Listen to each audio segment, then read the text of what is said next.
Hi! Usapang Flying Star po tayo ngayon. Ako nga pala si J. Anmon Leon, ang inyong wealth coach. Where are the 2024 flying stars and lucky locations sa taong 2024? February 2024 will see a gigantic shift in the energy in your home when we enter a new period 9 in Feng Shui.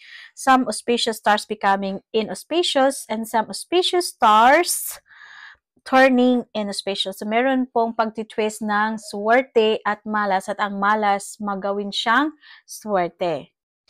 This can bring both good and bad, which is also the case of our home and workplace, making it important to prepare early to ensure we get the best possible to start that we can. So, sa pagsisimula po sa taong 2024, ang dami nating pagbabago dahil ito po ang simula ng period 9 and it will last 20 years. For the Wood Dragon year in 2024, here are the 4 unlucky stars associated with each direction.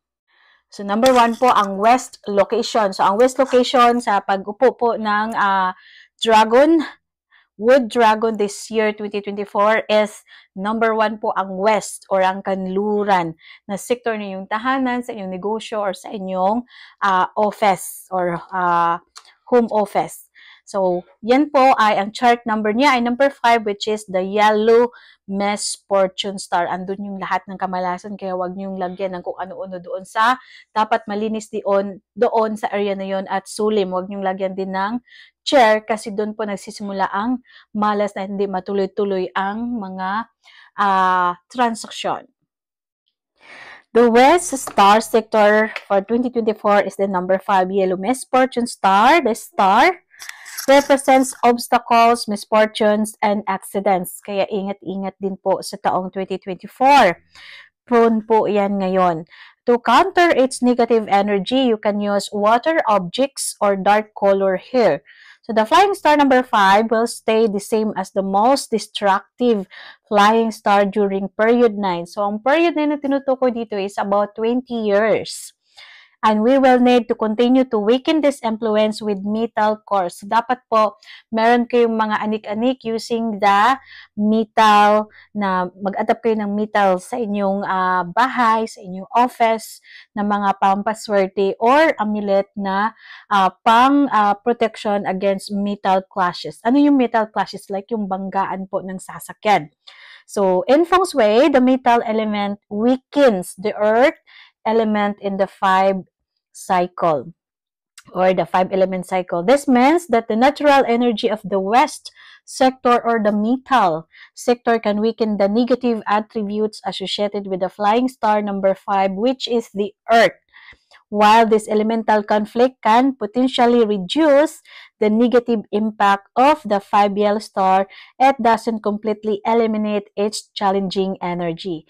The represents of metal and the west sector can help reduce the severity of misfortune and obstacles associated with flying star number 5.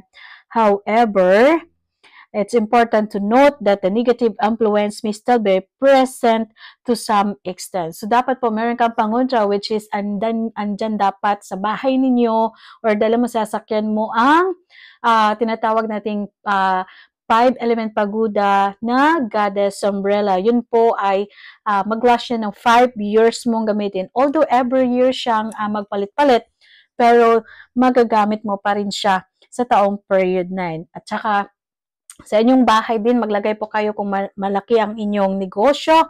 Ang 5-element pagoda, ganito yan. Ganito po ang 5-element pagoda. But this is 2023. Meron po akong paparating na 2024. Yun po, kung kayo po ay ganito ang mga malalaki niyong kunin. Kung kayo po ay merong negosyo na malakihan or malaki na po ang kapital ng inyong negosyo at saka ang inyong office. So, ito po yung mukha ng 2024 na 5-element umbrella. Ito yung umbrella, goddess umbrella na tinatawag naming pang-reduce po ng effect. So, ito po ang cure sa mga misfortune. Ito po ay sa tindahan, sa negosyo, sa inyong office, kung malakihan na. Ganito siya ang size. Pag kayo naman po ay nasa bahay lang or ihang lang sa inyong sasakyan, ito po na element ang inyong ihang sa inyong west sector ng inyong tahanan. So, dapat nakahang talaga siya doon para pangontra po sa mga kamalasan at sa mga obstacles or yung natawag natin mga problema. Tapos, ito naman po ang suotin sa nipal sa taong dumaranas po, especially sa mga taong horse, snake, and the roster kasi pinanganak po silang kakambal lang po ang mga problema. So this one is good for them at sa mga taong pong dumaranas because this one is the Nepal na goddess amulet. Ito po yun ang tinutukoy no pangontra na ito ay pangsuot sa tao. Ito naman po ay para sa tindahan at ito naman po ay para sa west sector of your home. Or gumamit ka din ng isang amulet na para sa car or sa inyong motor, this one, or lagay lang sa inyong bag. Ito po ay amulet, for travel protection po to contra accident. Ito naman po ang mutya ng kahoy. So, ito po ay iniiwas kayo sa mga elemento na nagpapailusyon sa daan kung bakit po maraming nagkakabanggaan. At ito naman po ay suot. This is fortune bracelet or ito yung tinatawag na 10 element. So, ito po ay nakakatulong pang iwas po sa metal clashes. Ang bahay nyo naman ay pwede pong itong ilagay sa entrance of your home, si tawisuan at saka ito naman po kung suotin kung kayo ay may obstacle sa pera. Ito naman po kung gusto nyong pampayaman at malagpasan lahat ng mga problema. Ito po ay tawisuan na Thai amulet.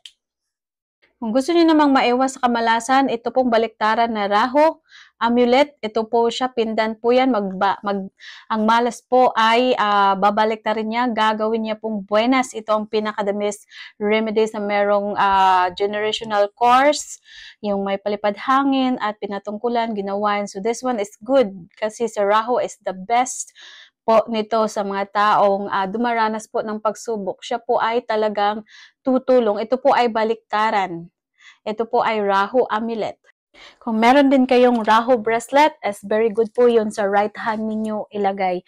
So yun pong mga yan ay pangontra po yan kamalasan. So ang malas, instead of malas papasok sa'yo, buenas po. Ililisin niya yung kamalasan para pagdadaanan mo lang yung mga problema.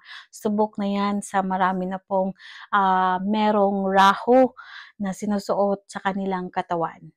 Isa din po ang fibrous amulet kasi ang fibrous amulet, ito po ay protect life.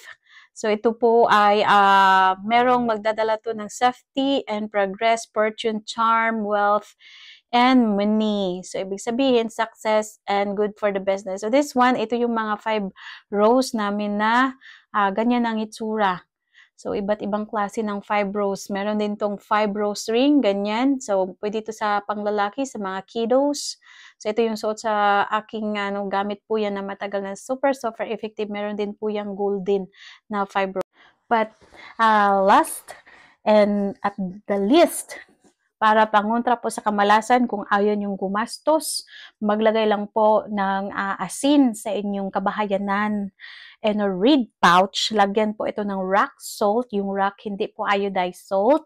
At ito po ay ihang sa inyong mga pintuan at maglagay din po sa 4 na sulok ng inyong bahay sa baba in a shot glass of yung baso na babasagin, lagyan po ng asin. Bantayan nyo lang po na hindi yan na magbasa. Pag once po magbasa yan, ipapahawatig po yan na may problemang darating.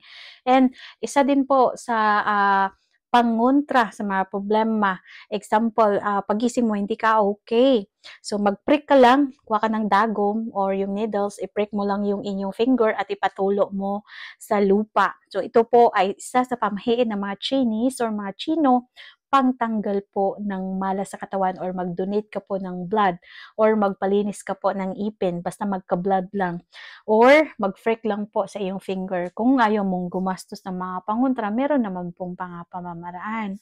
And kung gusto mo naman na talagang bongga ang iyong buhay, hindi ka mag-iisip na may kamalasan. So, if may problema, just embrace it. Just think lang po na hindi yan magstay. Kasi katulad din ang mga problema ng araw na ito po ay lilipas rin at panibago na namang araw for a better future. So, isipin niyo na lang na always be strong mind setting na always ka pong nag-iisip ng positive energy or positive thinking para positive po outcome sa inyong buhay. Ganun lang naman kung matanggap mo, so just deal with it and then wag mo na lang seryoso